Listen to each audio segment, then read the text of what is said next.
நம்முடைய முருகப்பெருமான் குழந்தையாக இருக்கின்ற போது காட்சியளித்து கால் தடம் பதித்த ஒரு மலையை பற்றி தாங்க இன்னைக்கு பார்க்க போகிறோம்.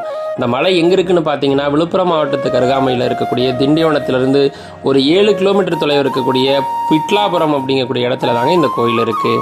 ஒன்றி இருக்கும் இடமெல்லாம் குமரன் இருப்பான்னு சொல்லுவாங்க. அதுபோல் ஒவ்வொரு மலை சிகரத்தின் மீதும் ஏதோ ஒரு கடவுளை நம்ம வச்சு வழிபட்டோம். அதுக்கு காரணம் இந்த மலையை யாரும் உடச்சி எடுத்துடக்கூடாதுங்கிறதுக்காக, பக்தியின் காரணமாக இயற்கையை நேசிப்பதற்காகத்தான் இது போன்ற கோயில்களை கட்டினாங்க.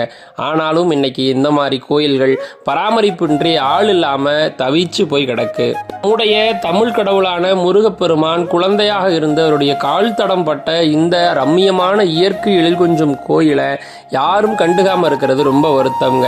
இங்க பார்க்கும்போதே தெரியும், இந்த கோயிலில் இருக்கக்கூடிய சிலைகளும் இந்த கோயிலுடைய வடிவமைப்பும் எவ்வளவு சிதிலமடைந்து ரொம்ப பழங்காலத்து கோயிலாக இருக்குன்னு. ஒரு சுற்றுச்சூழல் வண்ணம் பூசுவதற்கு கூட ஆள் இல்லாமல் இருக்கு.